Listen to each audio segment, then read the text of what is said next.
El Salvador's murder rate decline, a comprehensive overview. Introduction. El Salvador has undergone a dramatic transformation in its public safety landscape over the past decade. Once notorious for having the highest murder rate among non-conflict nations, the country has made significant strides in reducing violence.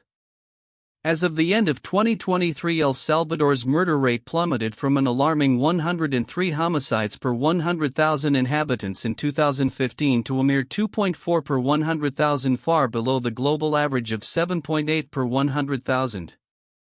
This remarkable decline is attributed to a series of robust security measures implemented by President Nayib Bukele since he took office in 2019. Historical context. In 2015, El Salvador was grappling with a severe crime crisis.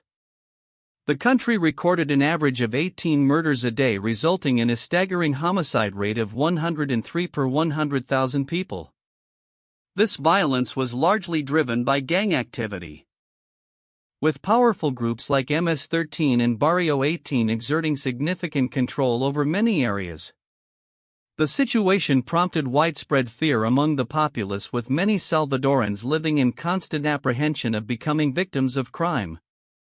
The administration of former President Salvador Sanchez Cerén witnessed slight improvements in homicide rates from 2016 to 2018, but these figures remained critically high.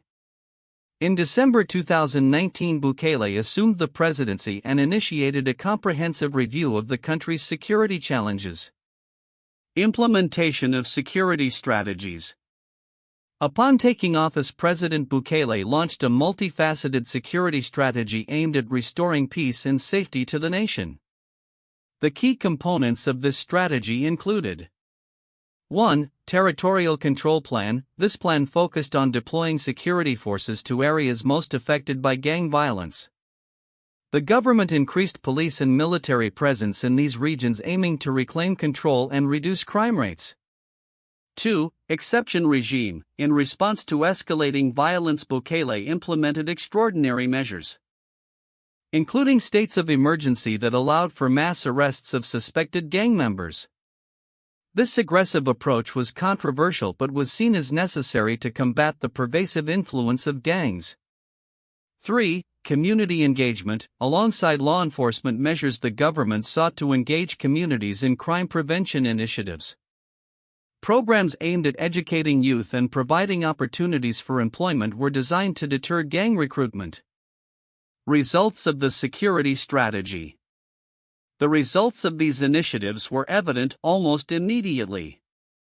By the end of 2019, the murder rate had already decreased to 38 per 100,000 inhabitants. The trend of declining homicides continued in the following years. 2020, the murder rate dropped to 21.2 per 100,000. 2021, a further decline to 18.1 per 100,000. 2022, a significant reduction to 7.8 per 100,000. 2023, the murder rate fell to 2.4 per 100,000, marking a historic low for the nation. By early 2024, the homicide rate further declined to 1.9 per 100,000. Solidifying El Salvador's position as one of the safest countries in the Western Hemisphere. Public perception and ongoing challenges.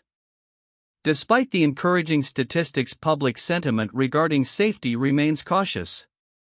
According to various surveys, about half of the population still fears becoming victims of crime, particularly non-lethal offenses and material-related crimes, which have become more prevalent as the murder rate has decreased.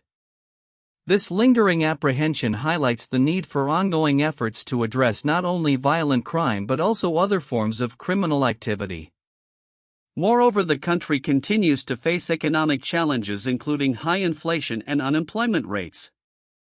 Approximately 20% of the population lives in poverty, and many individuals remain concerned about job stability amid these economic pressures. Conclusion. El Salvador's journey from one of the most violent countries in the world to a safer nation is a testament to the efficacy of the security measures implemented under President Nayib Bukele's administration. The significant decline in the murder rate from 103 per 100,000 in 2015 to 2.4 per 100,000 by the end of 2023 demonstrates a successful transformation in public safety policy. While challenges remain particularly in the economic realm and public perceptions of safety, the progress made in reducing homicides is a promising sign for the future of El Salvador. The commitment to maintaining and building upon these gains will be crucial as the country seeks to ensure long-lasting peace and security for all its citizens. El Salvador's murder rate has experienced a dramatic transformation, plummeting from an alarming 103 homicides per 100,000 inhabitants in 2015 to just 2.4 by the end of 2023 and further dropping to 1.9 in 2024. This remarkable decline positions El Salvador well below the global average of 7.8 per 100,000 and reflects significant advancements in public safety initiatives spearheaded by President Nayib Bukele since he took office in 2019. Initially, the murder rate in El Salvador was the highest among non-conflict nations, indicating a severe public safety crisis. During the presidency of Salvador Sanchez Cerén, the country experienced its peak homicide rate, averaging 18 murders daily. Despite slight improvements between 2016 and 2018, the murder rate remained critically high until Bukele implemented his security policies. His administration introduced a comprehensive security strategy that included the Territorial Control Plan and extraordinary measures like the exception regime, which aimed to tackle gang violence and restore order in communities plagued by crime. Counterintuitively, while the overall murder rate has drastically decreased, the public perception of safety does not fully align with the statistical improvements. Despite the significant drop in homicide rates, nearly half of the population continues to express concerns about becoming victims of crime. This indicates that even with a lower murder rate, many Salvadorans remain wary and vigilant, suggesting a deeply ingrained fear of crime that may not dissipate with statistical improvements alone. Additionally, the decline in murder rates has been accompanied by a shift in the nature of crime in El Salvador. As homicides have decreased, non-lethal offenses and material-related crimes have become more prevalent, transforming the landscape of public safety concerns. This shift illustrates a nuanced understanding of crime. While homicide is a critical indicator of safety, the increase in non-lethal crimes indicates that broad public safety challenges remain, even as extreme violence has lessened.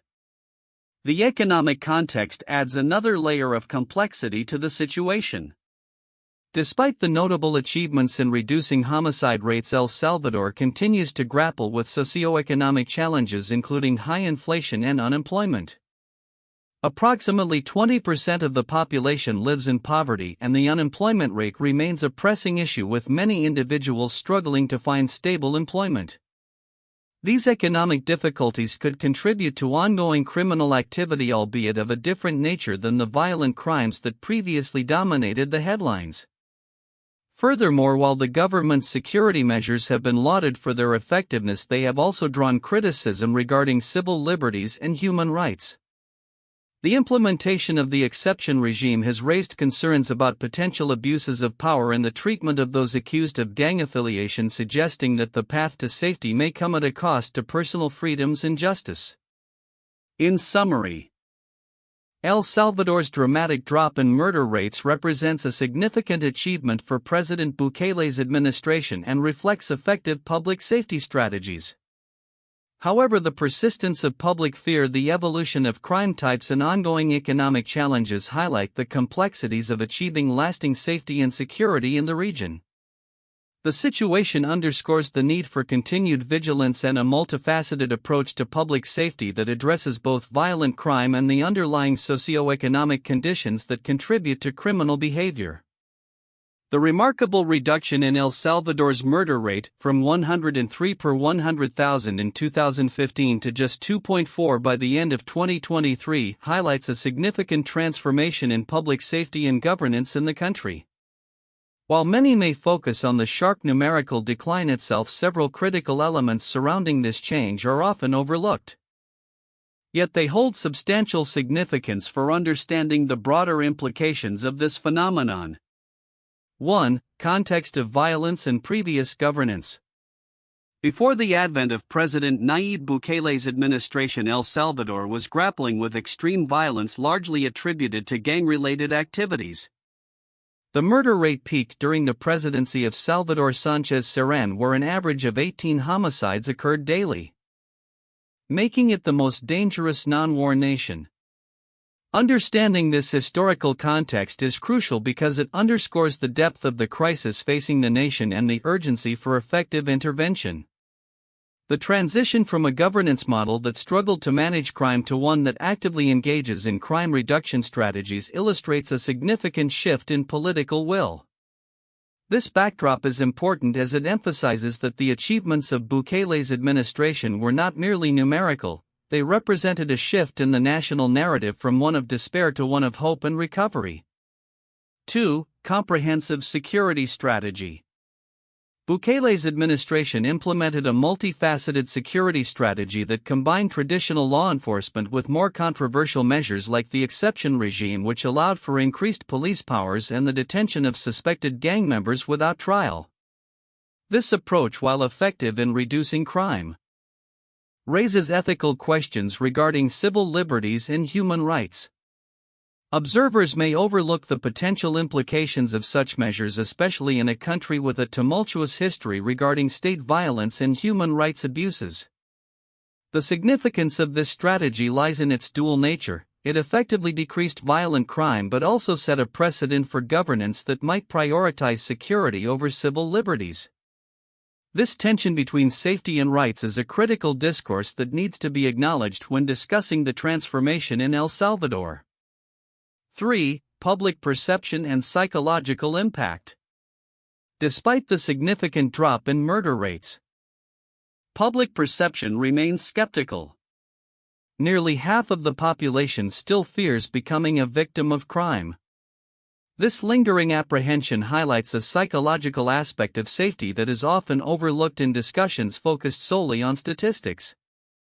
The reality of living in a previously violent society leaves psychological scars that don't heal with improved numbers. Understanding this aspect is vital as it impacts community cohesion, trust in law enforcement, and the overall quality of life for Salvadorans.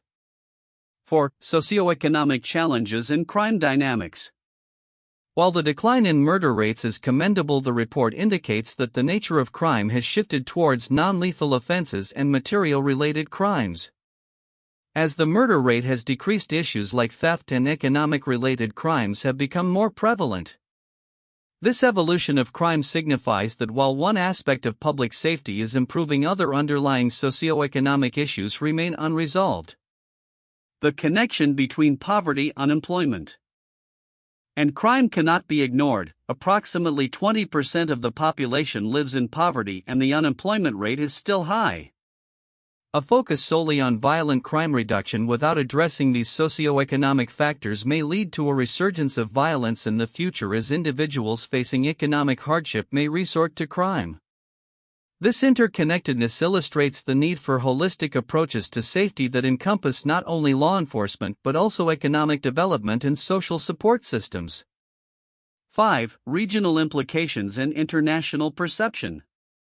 El Salvador's turnaround has implications that stretch beyond its borders. As the country transitions from one of the most violent to one of the safest in the Western Hemisphere, it influences regional dynamics concerning crime, migration, and international relations. Neighboring countries may look to El Salvador's strategies as a model, but they must also weigh the ethical implications of Bukele's approach. Moreover, the international community's perception of El Salvador is evolving as the homicide rate drops. This newfound safety may attract foreign investment in tourism, potentially aiding economic recovery.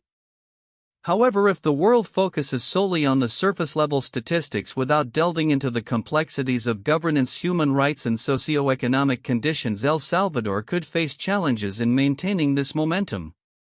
Conclusion. In summary, while the significant reduction in El Salvador's murder rate is a remarkable achievement, the broader implications of this transformation are multidimensional. The historical context of violence, the ethical considerations of the current security measures, the psychological impact on the population, the ongoing socioeconomic challenges, and the regional and international ramifications all play critical roles in shaping the future of El Salvador. Ignoring these factors could lead to a superficial understanding of the situation, potentially jeopardizing the progress made. A comprehensive analysis that considers these dimensions is essential for fostering a sustainable path forward for public safety in El Salvador. 1. Dramatic decline in homicide rates. The murder rate in El Salvador experienced a significant decrease from 103 per 100,000 in 2015 to 2.4 per 100,000 by the end of 2023 and further down to 1.9 in 2024. This remarkable transformation positions El Salvador as one of the safest countries in the Western Hemisphere, demonstrating the effectiveness of the government's security initiatives. This decline is particularly significant given that El Salvador was once considered the most violent country in the world outside of active conflict zones. 2. Impact of President Nayib Bukele's security strategy. The reduction in crime rates is largely attributed to the comprehensive security strategy implemented by President Nayib Bukele since he took office in 2019. His administration introduced measures such as the Territorial Control Plan and the exception regime, which have focused on both community safety and addressing gang violence. Bukele's approach reflects a significant shift in policy and governance, emphasizing a tough stance on crime and a focus on public safety, which has resonated with the population. 3. Public perception and remaining challenges. Despite the significant drop in homicide rates, public perception of safety remains cautious. Approximately half of the population still expresses concern about becoming victims of crime, indicating that while statistics may suggest improved safety, the psychological impact of years of violence lingers. This highlights the need for ongoing efforts to not only reduce crime rates but also to rebuild public trust and confidence in safety and security measures. For economic context and future implications. While the decline in the murder rate is a positive development, El Salvador faces ongoing economic challenges, including high inflation and unemployment rates. Approximately 20% of the population lives in poverty. And economic recovery is slow, particularly following the impacts of the COVID-19 pandemic. The government's success in improving safety could play a crucial role in attracting investment and fostering economic growth, but it must be accompanied by strategies to address economic instability and enhance job opportunities for a more holistic approach to national development. 1. Colombia's transformation in homicide rates. 1990s to 2010s. In the early 1990s, Colombia struggled with an unprecedented level of violence, largely due to drug trafficking and armed conflict, which resulted in a homicide rate that peaked at around 80 homicides per 100,000 inhabitants. The government under President Álvaro Uribe 2002 to 2010 implemented a series of security policies known as democratic security that included military operations against drug cartels and insurgent groups. By 2016, the homicide rate had dropped significantly to approximately 24 homicides per 100,000 people. This turnaround was attributed to increased police presence, the dismantling of major drug trafficking organizations, and community safety initiatives, marking a substantial improvement in public safety. 2. Mexico's war on drugs. 2006-present. Mexico has faced a severe security crisis since President Felipe Calderón declared war on drug cartels in 2006. Initially, the homicide rate surged as rival gangs battled for control, peaking at over 25 homicides per 100,000 inhabitants in 2011. However, various administrations have implemented different strategies aimed at combating organized crime, including militarization and community policing efforts. By 2020, the homicide rate had stabilized around 29 per 100,000, with some regions experiencing notable decreases due to localized security strategies and community engagement initiatives. Despite ongoing challenges, certain areas have reported successful reductions in violence, demonstrating that targeted approaches can yield positive results over time.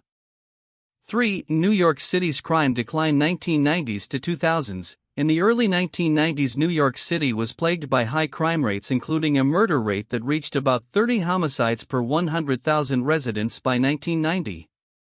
The implementation of the broken windows policing strategy, combined with community policing efforts under Mayor Rudy Giuliani and later Michael Bloomberg, significantly contributed to reducing crime.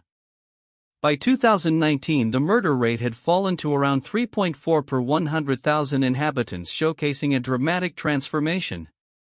The decline was facilitated by increased police presence, proactive community engagement, and a focus on quality of life offenses, leading to a safer urban environment and increased public confidence in law enforcement.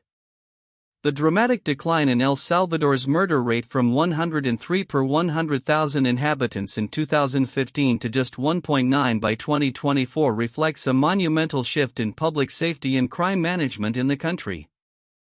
This transformation not only illustrates the effectiveness of President Nayib Bukele's security strategies but also sets the stage for a potentially brighter future for El Salvador. Here are some predictions for the future outlook in various areas, including public safety, economic development, and social stability. Public safety and crime reduction. 1. Continued decrease in violent crime. Given the significant reduction in the homicide rate, it is likely that El Salvador will maintain a trend of decreasing violent crime as long as the government continues to implement and adapt its security strategies effectively. The focus on community policing and social programs aimed at youth could further prevent gang recruitment and crime. 2. Emergence of nonviolent crimes. With the reduction of homicides, the nature of crime may shift towards nonviolent offenses such as petty theft, fraud, and cybercrime. Law enforcement agencies may need to adapt their strategies to tackle these emerging threats while maintaining public safety. 3. Community trust and engagement. As safety improves, there is potential for increased community engagement and trust in law enforcement. This could foster collaboration between citizens and police, leading to more effective crime prevention and quicker reporting of crimes. Economic development. 4. Attraction of foreign investment. A safer environment is likely to attract foreign investments. As the murder rate decreases, businesses may feel more secure in operating within El Salvador. This could lead to job creation, economic growth, and improvements in infrastructure. 5. Tourism growth. With the decline in crime rates, El Salvador may become more attractive to tourists. The government may capitalize on this by promoting the country's natural beauty and cultural heritage, potentially leading to a tourism boom that could provide significant economic benefits. 6. Focus on employment and skill development. The government is likely to prioritize job creation and skill development initiatives to combat unemployment and ensure that the population benefits from the improved security situation. Investments in education and vocational training could lead to a more skilled workforce. Social stability. 7. Improved quality of life. As public safety enhances, the overall quality of life for Salvadorans is expected to improve. Communities may experience increased social cohesion, better access to services, and a more vibrant cultural life. 8. Mental health and well-being. The psychological impact of living in a safer environment should not be underestimated. Reduced crime rates can lead to improved mental health outcomes, as citizens feel less anxious and more secure in their daily lives. 9. Youth engagement programs. Continued focus on youth engagement and prevention programs will be essential. As the government works to keep young people out of gangs, there may be an increase in initiatives aimed at providing sports, arts, and educational opportunities. Challenges and considerations. Despite the positive outlook, challenges remain. 10. Economic vulnerabilities. El Salvador continues to face economic challenges, including high inflation and unemployment. The government will need to address these issues to ensure that improvements in safety translate into broader economic benefits. 11. Sustainability of security measures. The long-term sustainability of Bukele's security strategies will be critical. As crime rates drop, the government must balance the need for robust security measures with respect for human rights to avoid potential backlash. 12. Public perception and trust, while crime rates have decreased. Public perception may take longer to change. Ongoing communication and community involvement will be essential in building trust between the government and its citizens. Conclusion: El Salvador's remarkable turnaround in reducing its murder rate signifies a pivotal moment for the country. The future outlook appears promising, with potential for economic growth, improved public safety, and enhanced quality of life. However, the government must remain vigilant and responsive to emerging challenges to sustain these gains. By fostering a collaborative environment between law enforcement communities and the private sector, El Salvador can build a safer, more prosperous future for all its citizens.